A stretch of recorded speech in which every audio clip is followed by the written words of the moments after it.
5 Stoic phrases that command instant respect. Stoicism, calm power, be still, be strong, be stoic. Intro. Have you ever been speaking and someone cuts you off as if your words don't matter? You smile, you stay silent, but inside there's a flame. Not a flame of anger, but a flame of injustice. The quiet ache of knowing your voice, your worth, is being stepped on. I used to feel that way. I thought I had to speak louder to be respected, react faster to not be overpowered. But the more I tried to prove myself, the more I lost the one thing that truly mattered: my calm. Then one day, I met a man.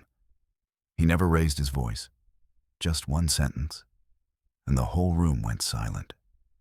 Today, I'll share with you 5 Stoic phrases that make others fall silent, not out of fear, but out of respect.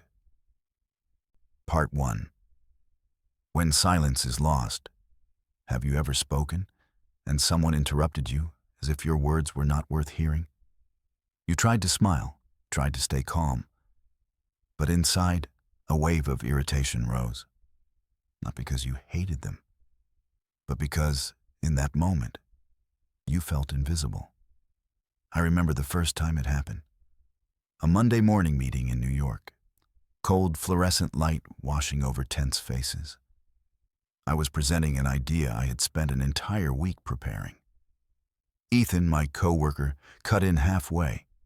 His voice loud, firm, sharp as a hammer. All eyes turned to him. No one heard me anymore.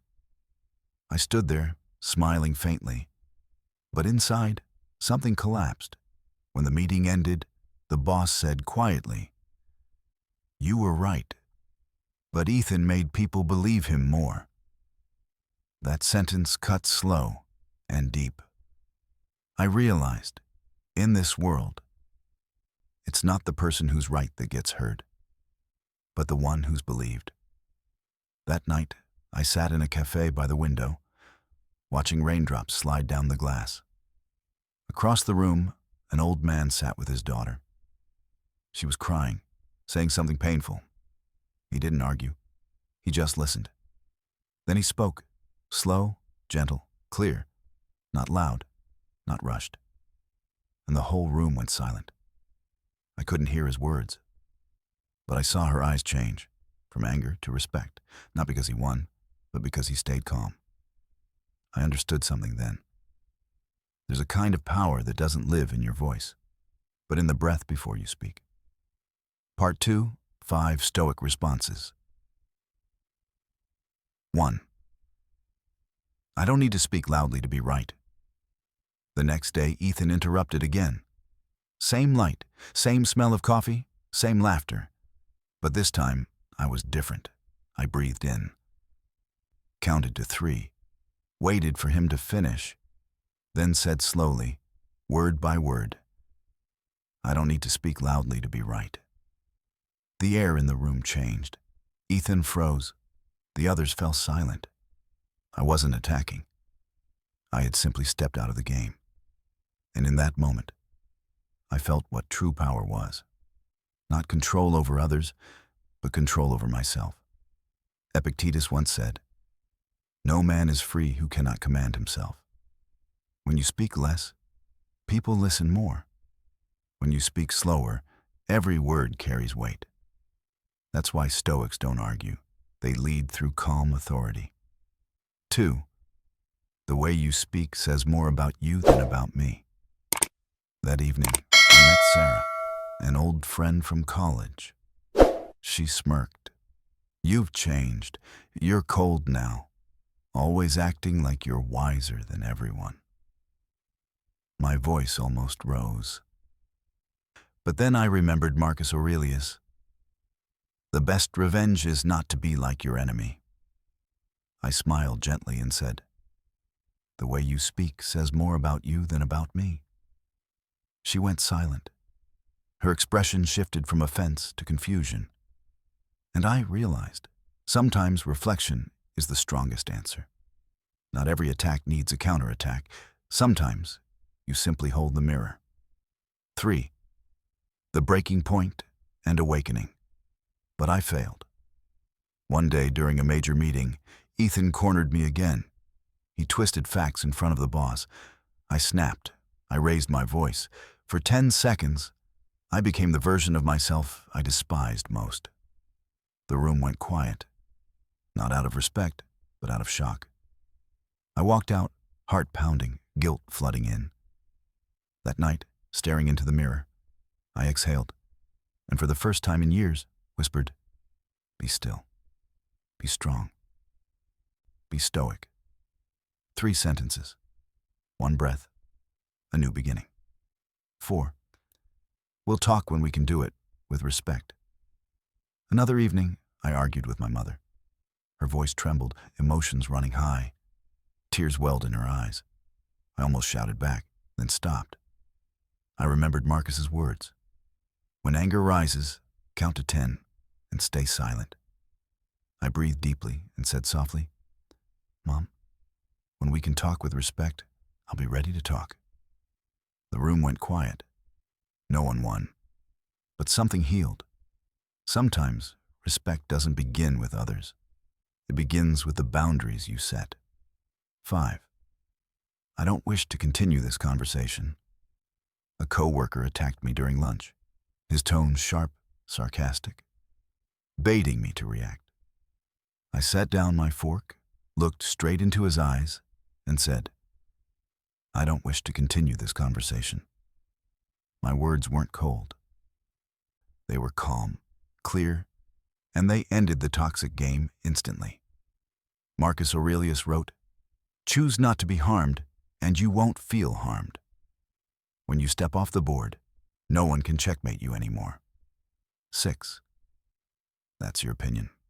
I respect it, but I don't share it. My father said once, "You're ruining your future." I listened quietly, then replied, "I respect your opinion, but I don't share that belief." He looked at me, no longer angry, just nodded gently.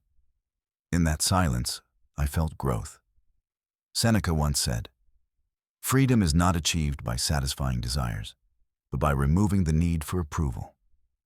When you can say this, without defense, without fear, you've already crossed into freedom. Part 3. The Stoic Protocol, the Stillness Ritual. Knowing isn't enough. A Stoic trains until stillness becomes reflex. Morning. Breathe 3 times. Each breath carries a reminder. Control. Clarity. Calm. Read the 5 phrases. Visualize each situation. Midday. When someone raises their voice, breathe in, look at them, and silently say to yourself, "I don't need to speak loudly to be right." Evening. Before sleep, write 1 line. Did I keep my stillness today? Repeat this for 7 days, because the Stoics believe repetition makes calm a reflex. Repetition builds composure. Part 4. Reflection and stillness. These 5 responses are not meant to help you win over others, but to help you win over yourself. Control, respect, calm authority. I used to think I had to argue to be heard. Now I just breathe to be understood. Seneca wrote, "No man is stronger than the one who has mastered his emotions." Sometimes your silence carries more power than 1,000 explanations. When they shout, stay calm. When they attack, smile. That's not weakness, it's true authority. Replay the Stoic Protocol every morning for 7 days. Train until calm becomes instinct. Then you'll no longer seek respect. You'll emanate it. Be still. Be strong. Be stoic. Outro. Perhaps the hardest lesson is not learning these 5 phrases, but learning when to stay silent. This world is full of noise. Everyone wants to speak. Few are willing to listen. Yet in silence, you rediscover your true strength. Marcus Aurelius once wrote, "The calm man does not need to prove his power. He is the proof." Every time you feel the urge to shout, pause. Every time you feel pulled to react, breathe. Because true power is not in winning against others, but in not letting anyone pull you away from your inner peace. Play the Stoic protocol every morning for 7 days. Let your first breath each day remind you. Be still. Be strong. Be stoic.